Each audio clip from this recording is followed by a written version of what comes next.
what's going on YouTube? This is the Baseball Diamond Guru. And I know I don't seem like much of a guru right now because of the video quality, but this is my first video. I don't have the equipment, so fuck off. Today I'm here to talk about 10 trade ideas, realistic trade ideas, for Francisco Lindor, who will be traded this offseason, and I have some thoughts on, where he might be headed. So, without further ado, the 10 most likely landing spots for Francisco Lindor based on my personal opinion and no one else's. So, if you feel like going into the comments and just talking bullshit, just know that I'm not going to read them because I don't pay attention to things like that. I'm a grown man. I do want to give a quick shout out to Baseball Trade Values. It's a terrific website. It denominates point values for MLB players and allows you to kind of rearrange things and see what trades would make sense for different teams. It's a terrific site, so check it out. So, top 10 possible trade values for... Jesus Christ. I live in a house of crazy people. So top 10 trades for Francisco Lindor. So at number 10, I have him going to the Milwaukee Brewers. This is the number 10 spot, so it doesn't make total sense, but here's my idea. The Brewers get shortstop Francisco Lindor, the coveted piece, and they get him for outfield Lutz, outfield Mitchell, right-handed pitcher Topa, and left-handed pitcher Ashby. And my thinking on this is while the Brewers will certainly be in the mix for Lindor, they simply do not have the MLB-ready outfield talent to get the deal done. The Indians are still looking to compete in 2021, and in their deal for Lindor, they're going to be looking to receive some MLB-ready outfield talent to improve that lineup. And their outfield was terrible last year. There's no one's denying that. And they're looking for some real pump in that outfield. I don't know if pump is the right word, or it's a little sexual. Anyways, so that's number 10. Number 9 is the Philadelphia Phillies, and I think a lot of people are going to be like, what the fuck are you talking about? The Phillies are not going to be getting Lindor because, any team that's going after Lindor is probably looking to extend him, and the Phillies are bankrupt right now. So, who knows? Maybe they're playing the small game, and maybe they're actually looking to, cast a certain image so they can go after Lindor, and then they can spend that money on Lindor. It's an idea, it's a possibility, probably not, but if that were the case, here's what I think that trade would look like. The Phillies would receive shortstop Francisco Lindor and catcher Austin Hedges, and in return, the Indians would receive first base / outfielder Rhys Hoskins, utility man Scott Kingery. Is it Scott Kingery? Utility man Kingery we'll go with. Shortstop Bryson Stott, and outfielder Muzziotti. And, I think in this deal, it makes sense on paper. But again, like the Phillies, monetary issues at the moment kind of restrict them from doing anything. They're in dire need of a shortstop. I think it's more likely they probably either, resign Gregorius or go after someone in that ballpark, or they could just, I think Bryson Stott's a couple of years away, but maybe they could work on Kingery at shortstop. Not 100% sure what they're going to be doing with that, but number 9 Phillies, it's a possibility. Who knows? Who the fuck knows? I don't know. Probably none of this is going to happen, but I'm just talking, and I'm hoping you'll listen. I'm just looking for attention. Maybe you could subscribe or don't subscribe. I don't know, who gives a shit. Number 8 is the Cardinals. I think Francisco would look very sexy in a St. Louis Cardinals uniform. So my idea for number 8, the Cardinals, they would receive the shortstop Francisco Lindor, the guy the video's about, and outfielder Jordan Luplow. And in return, this is a really bold trade, by the way.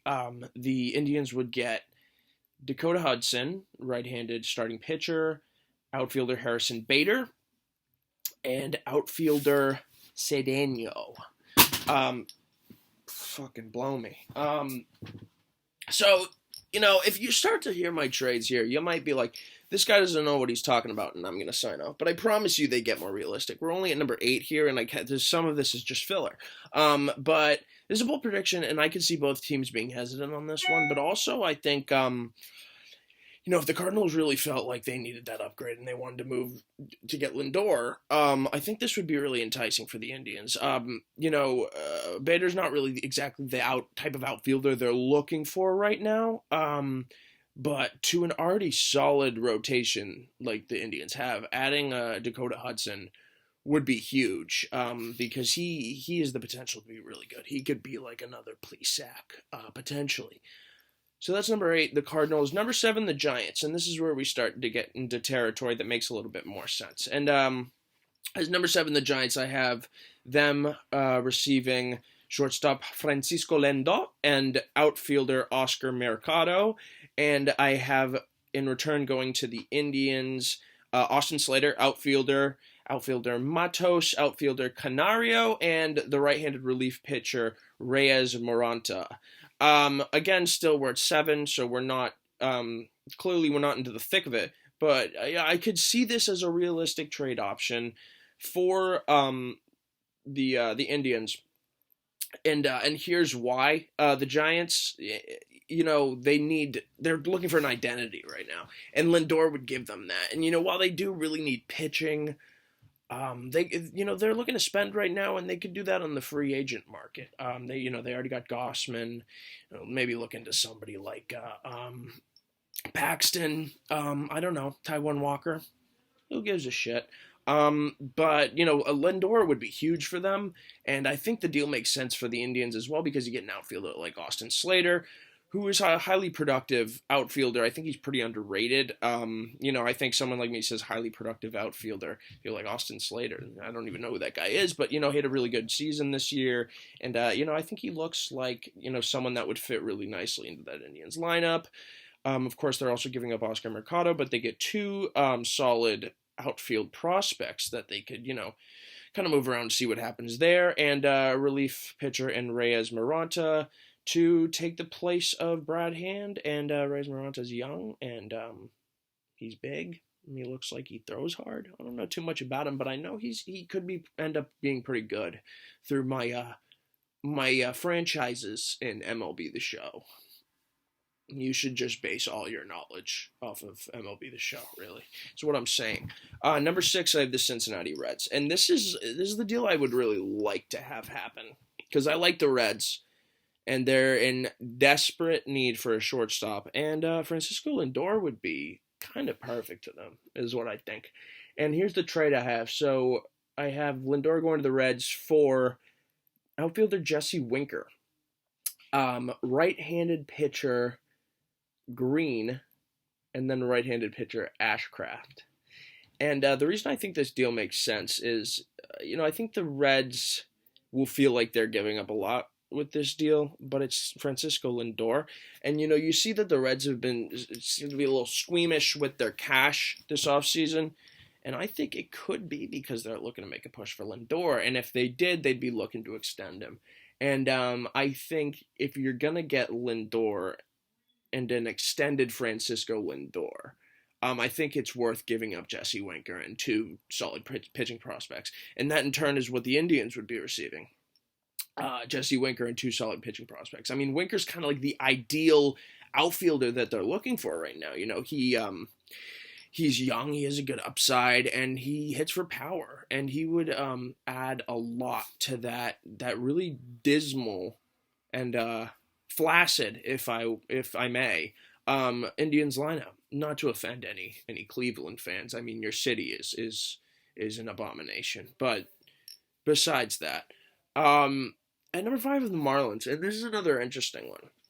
Because I think Lindor as a Marlin would be perfect. Could lead the charge of that young group of stars.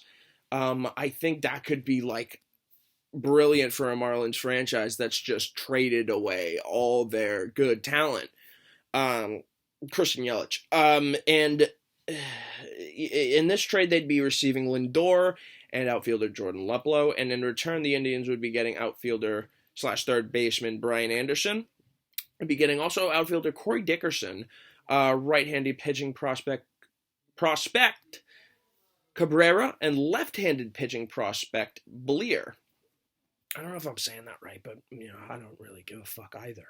But yeah, so Anderson, Dickerson, Cabrera, and Bleer. And the reason I think this trade makes sense for the Indians is Anderson looks like he could be a pretty darn good player. He's young, he can play outfield, he can play third base. So that automatically is an upgrade in their outfield. And then you're also adding Corey Dickerson, who is proven to be a stud, in my opinion. He's super underrated, and he could really do great things with the bat, and he's like, no one even thinks about Corey Dickerson. So, like, he's not making a lot of money either. He's another perfect fit for Cleveland, and two good pitching prospects. You might feel like the Marlins are giving up a lot, but they're also getting Luplow in the deal, who's a young outfielder. He doesn't look like he can really hit that much, but I think he plays good defense. And he could replace Anderson, Dickerson in the outfield. You get Lindor to play shortstop, and you extend him, and Francisco Lindor is the new leader of a young stud Marlins team. I mean, they're looking sexy if they get Francisco Lindor in that squad. Like a sexy bunch of Marlins. Okay. So number 4 is the Dodgers, and this would be an absolute nightmare. There's no doubting that Lindor to the Dodgers would just ruin everybody's 2021. But the Dodgers have the surplus to make it work. They have the surplus to make the deal. And really like no other team does. And the reason I have them at number 4 and not number 1 is both because I like the packages just a little bit better as in terms of realism for the top 3. And I just, I don't want the Dodgers to get Lindor. I mean, that's no fun. I root for the underdogs every year. It's no fun to see the best team in baseball win every year, and that's why I fucking hate the Yankees. But here's the package. So the Dodgers would be getting shortstop Francisco Lindor and the right-handed pitcher Cal Quantrill. And they, in turn, would be giving to Cleveland the right-handed pitching prospect Josiah Gray, second baseman Mike Bush, the third baseman Hosey. Apparently he's supposed to be good. Outfielder Chris Taylor, and outfielder DJ Peters. So my thought with this deal is that the Dodgers are obviously giving up a lot. I mean, all the guys on this list, Taylor's already a solid player, and I think would fit really well in Cleveland with that outfield. But all these guys on this list are going to have solid big league careers. And I think the Dodgers are probably giving up too much in this situation, but also they can give up too much because they have so much. And they'd get Lindor and they'd extend him. And then you have another one of the best players in baseball, and you're going to win the World Series every season. So, why not do it? But also, the one thing in this deal for the Indians is you're not getting immediate outfield help like you would want in a Francisco Lindor caliber deal, is my thinking on it. I mean, Chris Taylor's no slouch, and DJ Peters is he's going to hit some dingers. Maybe not immediately. It might take him a few years to really kind of settle in. But I think this is a package of prospects that you can't deny if you're the Indians. Even if you have to also give up Cal Quantrill. So, I think this one does make sense. But there are 3 teams that I think have just a little bit better of a chance of making this work. And my number 3 pick is the New York Mets. And I think a lot of people probably checked out here because they think the Mets should be number 1. But here's the deal on it. I've done a lot of research for one thing on baseballtradevalues.com. And I think I've pretty much gone through every Mets trade scenario for Lindor, because I like the idea of Lindor going to the Mets. Who doesn't?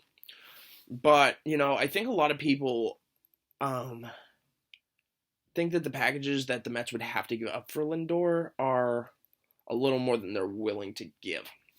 And you're going to have to give up a lot to get Lindor. So my package for the Mets to get Lindor would be outfielder Mike Conforto, right-handed pitcher Allen, and the right-handed pitcher, what is it, JT Ginn? It's Ginn. I don't know if it's JT, so we're just going to say Ginn. And, yeah, I think that's a pretty realistic package. I mean, I think the Indians might ask for more. But, you're getting someone like Conforto in this deal who is immediate production in your outfield. And he's a slugger, and he's still young. I don't think he's even reached his peak yet. And, yeah, I really like Conforto. I've liked him for a while. So I think, like, that's one of the more promising pieces that you could get in a Lindor deal. And, I think the Mets would make this move too. But in a way, I feel like it's too good to be true. I feel like the Mets are focused on other things right now. And, they already have Jimenez and Rosario at that shortstop position, two people that could turn out to be really good. So in the same, and you don't trade those guys to the Indians because the Indians are looking for outfield help. So, I think if you're Steve Cohen, not Steve Cohen as Fuzzy calls him, I don't know if you're looking to move Lindor right now. I think you might be. Jesus. All right, fuck me. So I think you're probably looking more at getting like a Trevor Bauer or George Springer. They already pretty much inked James McCann. So yeah, I mean, I guess if you're them, you're just like, why trade your internal talent when you have these free agents out and you have money? But I think it could totally happen. But I think there's two teams that it's a little more likely. And my number two is the Yankees. And I think in the trade, the Yankees would get Lindor and right-handed pitcher Burns for outfielder Clint Frazier, starting pitcher Domingo Germán, utility man Miguel Andujar, an outfielder, I think it's Estevan Florial. It's Florial. Again, first name's not really big with.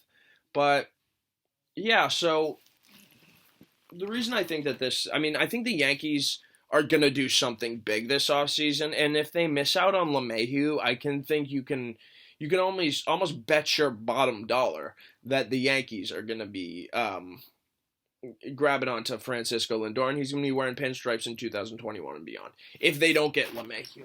I think even if they do re-sign LeMahieu, that this is a possibility, but I think, there we go. I think that